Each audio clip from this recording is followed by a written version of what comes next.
Ladies and gentlemen, today we're going to be making some nice prime buck steak meat hamburger sandwiches. So what we're going to do is we're going to start with a nice piece of 1/4 pound of buck steak. This is prime buck steak, of course. Now, once you've made your nice buck steak ball, you just set that buck steak ball to the side. You're going to pick up another piece of the buck meat. You know, now use only the best buck that you can find, because if you use buck that hasn't been primed correctly, you're going to end up with like Eric meat or I don't know, Ross meat. You don't want that. You want nice buck steak. Alright? Make sure you cut the buck evenly before you grind it, and then to make it to a ball you want it to be even, nice, so you have nice even buck steak balls, because you're going to make some really tasty burgers today, and you want to have, you know, the proper buck to your burger.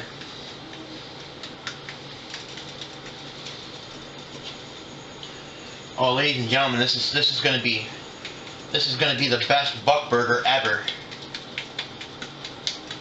If you look, I'm just kind of rotating it like that. That's how you really get a good buck ball going, you know. Alright, so we got the buck ball going. And what you want to do is, you know, there's certain kinds of seasoning. I like to use Lowry's because it really makes the flavor of the buck come out. So you want to use Lowry's, you know, really gets the buck going there. So you just lightly coat the buck in some Lowry's, okay? Then now we're gonna smash the buck nice and flat. You want these to be able to cook evenly, so you want them nice and flat so that they don't cook not evenly.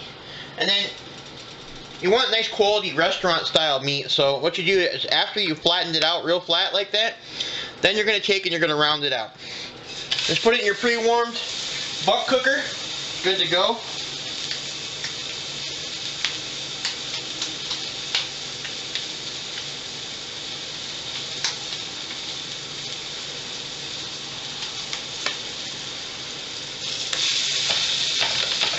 There you go, just nice and flat.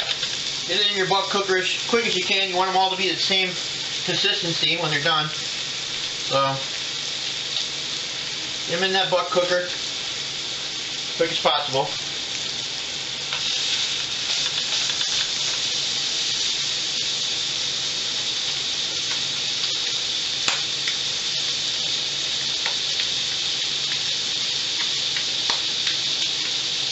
Alright. Got them all nice and flat, cooked out now.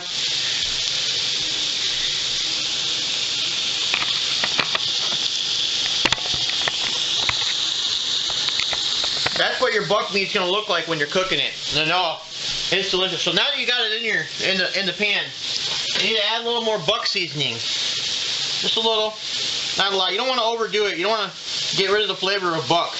You want a lot of flavor of buck. So you got that. Now you're gonna want some salt and pepper. Just normal table salt and pepper.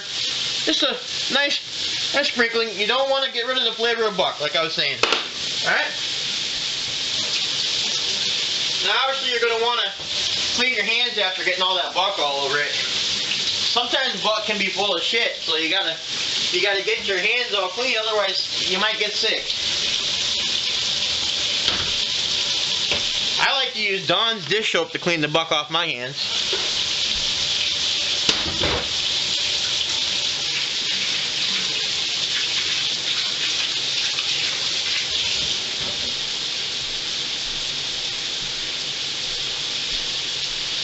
Look at that, folks, nice and clean. Baby back hands, look at that, those are clean. That's ready to eat a good old buck burger now.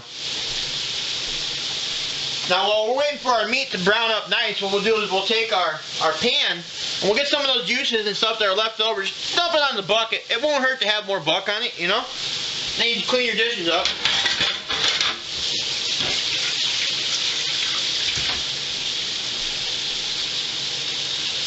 You want to go ahead and put away your Lowry's buck seasoning. There we go. Putting that in the way now.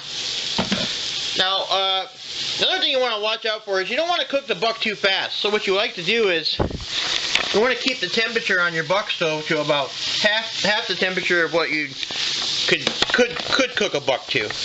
I know you're tempted to get that buck done as fast as possible. You want to eat that buck real bad because, well, I know I do.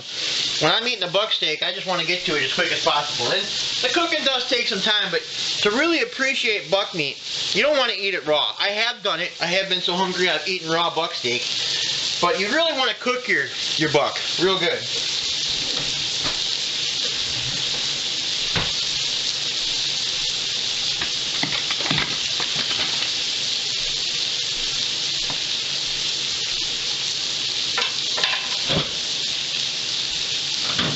Now to pass the time, you can make yourself a nice alcoholic drink. And what I'm going to do, I think, here is, I'm thinking I might make a margarita with my Margaritaville margarita maker. I think that's a great idea. So what I'll do is, we'll get the margarita mix out of the fridge here. We got strawberry daiquiri. Or we got mango. I think today we're going to go with mango. Alright, we'll put that over here on the buck cooking station. And then we'll get our ice cold tequila out. There we go. Let's check on our buck burgers real quick. You don't want to overdo the buck burgers. Alright, oh, we're looking good here. I think it's time to go for the flip on these. Oh, it was a premature flip on the buck burger, so we'll wait. You want the buck burger to be brown on the back. You don't want a premature flip, so I flipped it back over. You want the buck burger to be just right. You don't want to waste any buck. Alright, so let's get the toaster out of here. This is for later. When we toast the bread that we eat the buck on, we gotta have the toaster. But I think we need to make some martini, or some margaritas here. Alright. You know, folks, to really make a good margarita, you could add a little buck flavored flavoring from the bone, from the buck bone. That usually makes real good buck burger. I probably added more tequila than I needed to, but that's okay.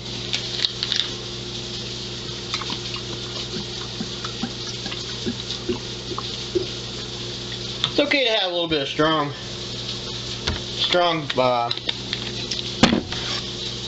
You need something to compensate, basically, is what I'm trying to say. I'm going to fill up the ice real quick.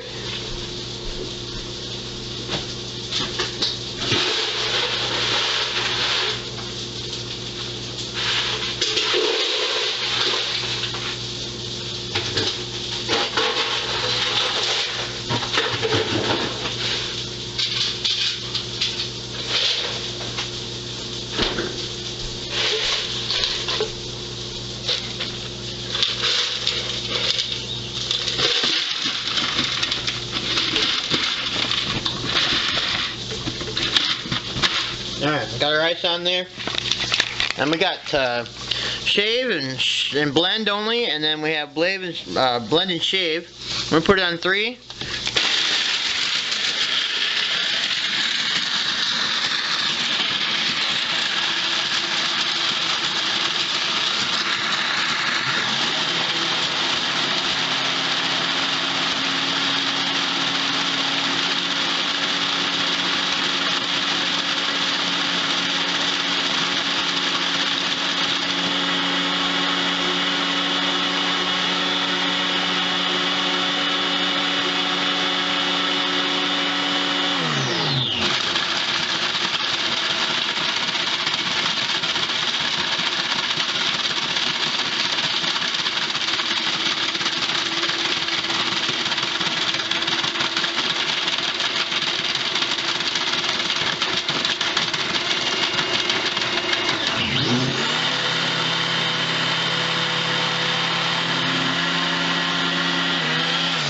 Alright, we got our margaritas ready to go. Let's try to check our buck burgers real quick. They should be nice and brown on the bottom now.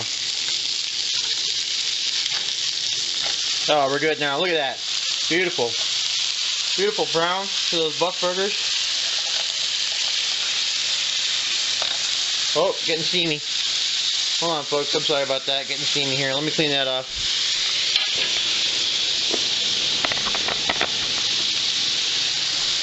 Much better. Alright, one more buck burger to flip here.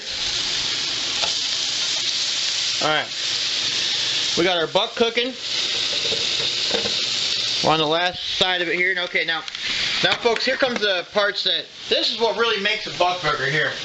Now you gotta have the fixings to go on a buck burger. What I like is cheese and pickle.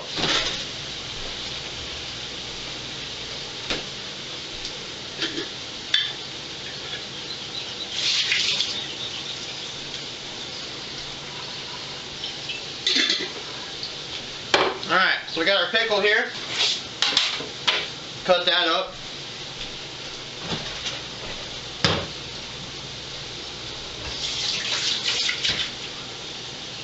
Get a nice sharp knife here. We just want to cut nice thin slices in the pickle here. We just want to complement the buck. We don't want to over flavor the buck, you know.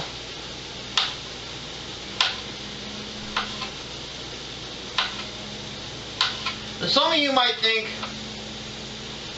why does his friend let him eat steaks about him, you know? And the thing is, Buckslayer's a good guy, and he doesn't mind if you have steaks out of him when you're playing DayZ.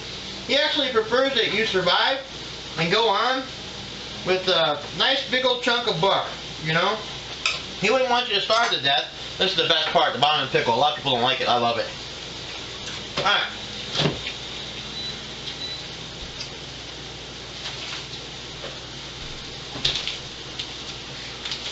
Well, you need 4 slices of cheese. 1 for each piece of buck.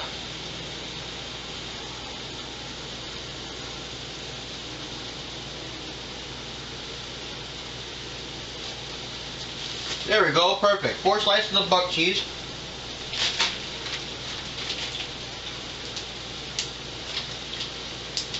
There we go. Now, folks,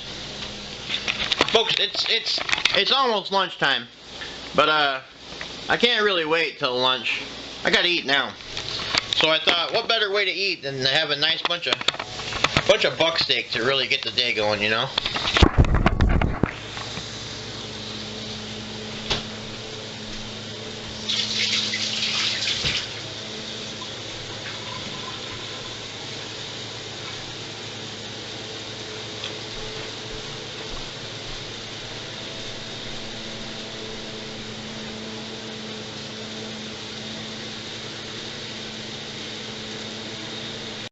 Ladies and gentlemen, this is the end result of our buck burger cookout. Alright, that's what we want right there. Look at that. Nice gorgeous piece of buck cooked up with pickles and cheese. Got some good old tomato paste and mustard. You always put the mustard on the bottom and then the tomato paste. It affects the flavor. And now, that's it, boys and girls. Buck burger and tequila margarita with